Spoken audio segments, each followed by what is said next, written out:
ಸ್ಮಶಾನಕ್ಕೆ ಹೋಗಲು ದಾರಿ ಇಲ್ಲದೆ ಜನರು ಪರದಾಟವನ್ನ ಅನುಭವಿಸ್ತಾ ಇದ್ದಾರೆ. ಬೆಳಗಾವಿಯ ಸವದತ್ತಿ ತಾಲೂಕಿನ ಯಣಗಿ ಗ್ರಾಮದಲ್ಲಿ ಈ ರೀತಿಯಾದಂತಹ ಸ್ಥಿತಿ ಇದೆ. ಸ್ಮಶಾನಕ್ಕೆ ದಾರಿ ಇಲ್ಲದೆ ಅಲ್ಲಿನ ಗ್ರಾಮಸ್ಥರು ಪರದಾಟವನ್ನ ಮಾಡ್ತಾ ಇದ್ದಾರೆ. ಈ ಹಿಂದೆ ಡಿಸಿ ಕಚೇರಿಯಲ್ಲಿ ಶವ ಇಟ್ಟು ಪ್ರತಿಭಟನೆಯನ್ನ ಮಾಡಿದ್ರು. ಸರಿಯಾದ ದಾರಿಯನ್ನ ಮಾಡಿಕೊಡುವಂತೆ ಗ್ರಾಮಸ್ಥರು ಆಗ್ರಹಿಸಿದ್ರು.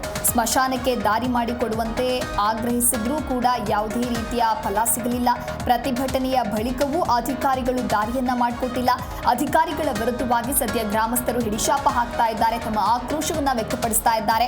ಸ್ಮಶಾನಕ್ಕೆ ಹೋಗೋದಕ್ಕೆ ಕಾಲು ದಾರಿ ಇದ್ದು ಸರಿಯಾದ ದಾರಿಯನ್ನ ಮಾಡಿಕೊಡಿ ಅಂತ ಹೇಳಿ ಗ್ರಾಮಸ್ಥರು ಆಗ್ರಹಿಸ್ತಾ ಇದ್ದಾರೆ.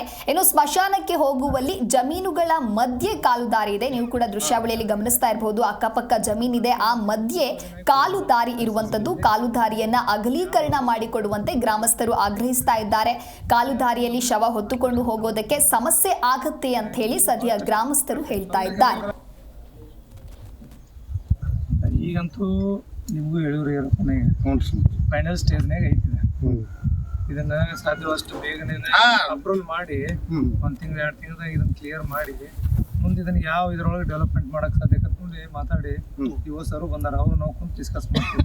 ಯಾಕಂದ್ರೆ ಈಗ ನಮ್ಮ ರಸ್ತೆಗೆ ಅಂತ ಹೇಳಿ ಭೂಸ್ವಾಧೀನ ಫೈನಲ್ ಆತಂದ್ರೆ ನೆಕ್ಸ್ಟ್ ಇದನ್ನ ನಾವು ಯಾವ್ದಾದ್ರು ಹಾಕೊಂಡು ಡೆವಲಪ್ಮೆಂಟ್ ಮಾಡಿ ನೀವು ಹೇಳಿದಂಗ ಮಳೆ ಆತಂದ್ರೆ ನಮಗೂ ಆಗ್ತಕ್ಕಂಥ ನಾವು ಹಳ್ಳಿಂದನ ಬಂದವ್ರು. ಇದ್ರಾಗ ಹೋಗೋದು ಭಾಳ ಕಷ್ಟ ಐತಿ. ನಡ್ಕೊಂತ ಇನ್ನೊಂದು ಏನಾಗೈತಿ, ನಿಮ್ದು ಎಲ್ಲ ಏರಿ ಭೂಮಿ ಇರುತ್ತೆ ಅಟ್ಟು. ಬೇರೆ ಕಡೆ ಹಾದು ಹೋಗೋಣಂದ್ರ ಎಲ್ಲ ಏರಿ ಭೂಮಿ ಮಳೆ ಆಗೈತಿ.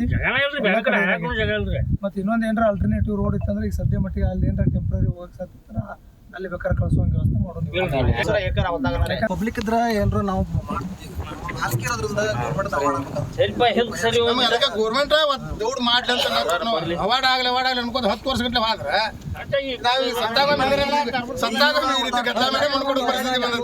ಈಗ ಏನಪ್ಪ ನಾ ಬಂದ ಮೇಲೆ ಇದನ್ನ ಎಂಟ್ರಿ ಮಾಡ್ಸೇನ್ರಿ. ನೋಡ್ರಿ ನೀವು ಹಿಂದೆ 2-3 ಸಲ ನನ್ನ ಜೊತೆ ಮಾತಾಡ್ರಿ, ಇದ್ರ ಬಗ್ಗೆ ಮಾತಾಡಿದ್ರಿ, 4-5 ಸಲ ಮಾತಾಡ್ರಿ. ನಾವು ಬಂದ ಮೇಲೆ ನೀವು ಮಾತಾಡಿದ ಮೇಲೆ ನಾವು ಅದನ್ನ ಬೆನ್ನ ಹತ್ತಿ ಇದನ್ನ ಮಾಡಿ ಉತ್ತಾರನೆಗೆ ಎಂಟ್ರಿ ಮಾಡಿವಿ. ಈಗ ನಮ್ಗೆ ಹಕ್ಕು ಬಂದೈತಿ ಇದ್ರ ಮೇಲೆ. ಬೀದರ್ನಲ್ಲಿ ಕೆಮಿಕಲ್ ಫ್ಯಾಕ್ಟರಿಗಳ ಕಳ್ಳಾಟ ಮುಂದುವರಿತಾ ಇದೆ. ಕಾಲುವೆಯಲ್ಲಿ ತ್ಯಾಜ್ಯ ಸುರಿದಿದ್ದಾರೆ ಕೆಮಿಕಲ್ ಕಂಪನಿಗಳು ಅನ್ನೋದು ಗೊತ್ತಾಗ್ತಾ ಇದೆ. ಹುಮನಾಬಾದ್ ತಾಲೂಕಿನ ಗಡವಂತಿ ಗ್ರಾಮದ ಬಳಿ ನಡೆದಿರ್ತಕ್ಕಂಥ ಘಟನೆ ಇದು. MLC ಚಂದ್ರಶೇಖರ್ ಪಾಟೀಲ್ ಭೀಮರಾವ್ ಸದ್ಯ ಭೇಟಿಯನ್ನ ಕೊಟ್ಟಿದ್ದಾರೆ. ಕೆಮಿಕಲ್ ಕಂಪನಿಗಳ ನಿರ್ಲಕ್ಷ್ಯದ ಬಗ್ಗೆ ಅಸಮಾಧಾನವನ್ನು ಹೊರಹಾಕಿದ್ದಾರೆ. ತಹಶೀಲ್ದಾರ್, ತಾಲೂಕು ಪಂಚಾಯಿತಿ ಇಒ ಅಧಿಕಾರಿಗಳಿಗೆ ಸರಿಯಾಗಿ ತರಾಟೆಯನ್ನ ತೆಗೆದುಕೊಂಡಿದ್ದಾರೆ. ಕೆಮಿಕಲ್ ಫ್ಯಾಕ್ಟರಿಗಳ ನಿರ್ಲಕ್ಷ್ಯದ ಬಗ್ಗೆ ವಿಧಾನ ಪರಿಷತ್ ಸದಸ್ಯರು ಅಸಮಾಧಾನವನ್ನು ವ್ಯಕ್ತಪಡಿಸಿದ್ದಾರೆ. ಗಡವಂತಿ ಮೋಳಕೇರ ಗ್ರಾಮದ ಜನರು ಪದೇ ಪದೇ ಹೇಳಿದ್ರೂ ಕೂಡ ಯಾಕೆ ಕ್ರಮವನ್ನು ತೆಗೆದುಕೊಳ್ತಾ ಇಲ್ಲ ಅಂತ ಹೇಳಿ ಪ್ರಶ್ನೆಯನ್ನ ಮಾಡಿದ್ದಾರೆ. ಜನಪ್ರತಿನಿಧಿಗಳು ಭೇಟಿ ನೀಡ್ತೀವಿ, ಹೋಗ್ತೀವಿ, ಆದ್ರೆ ತಪ್ಪಿತಸ್ಥರ ವಿರುದ್ಧವಾಗಿ ಕ್ರಮ ಯಾಕೆ ಆಗ್ತಾ ಇಲ್ಲ? ತಹಶೀಲ್ದಾರ್ ಹಾಗೂ ತಾಲೂಕು ಪಂಚಾಯತ್ ಇಒ ಅಧಿಕಾರಿಗಳನ್ನ ತರಾಟೆಗೆ ತೆಗೆದುಕೊಂಡಿದ್ದಾರೆ. ಕೆಮಿಕಲ್ ತ್ಯಾಜ್ಯ ಪರಿಶೀಲನೆಯನ್ನ ಮಾಡಿ ಕೆಮಿಕಲ್ ಕಂಪನಿಯ ವಿರುದ್ಧ ನೀವು ಕ್ರಮವನ್ನ ತೆಗೆದುಕೊಳ್ಬೇಕು. ಹಲವು ಬಾರಿ ಕೆಮಿಕಲ್ ತ್ಯಾಜ್ಯ ಪರಿಶೀಲನೆಯನ್ನ ನಡೆಸಿದ್ರೂ ಕೂಡ ತಪ್ಪಿತಸ್ಥ ಕಂಪನಿಯ ವಿರುದ್ಧವಾಗಿ ಕ್ರಮ ಮಾತ್ರ ಆಗ್ತಾ ಇಲ್ಲ. ತಹಶೀಲ್ದಾರ್ ಅಂಜುಮ್ ತರನ್ನುಮ್ ಹಾಗೂ ಇಒ ದೀಪಿಕಾಗೆ ವಿಧಾನ ಪರಿಷತ್ ಸದಸ್ಯರು ಸರಿಯಾಗಿ ಕ್ಲಾಸ್ ತೆಗೆದುಕೊಂಡಿದ್ದಾರೆ. ಹಾಗೆ 48 ಗಂಟೆಗಳಲ್ಲೇ ಕೆಮಿಕಲ್ ತ್ಯಾಜ್ಯದ ವರದಿಯನ್ನ ತರಿಸಿ ಕಂಪನಿಗಳ ವಿರುದ್ಧ ಕ್ರಮ ಕೈಗೊಳ್ತೀವಿ ಅಂತ ಹೇಳಿ ತಹಶೀಲ್ದಾರ್ ಅಂಜುಮ್ ಸದ್ಯ ಭರವಸೆ ನೀಡಿದ್ದಾರೆ.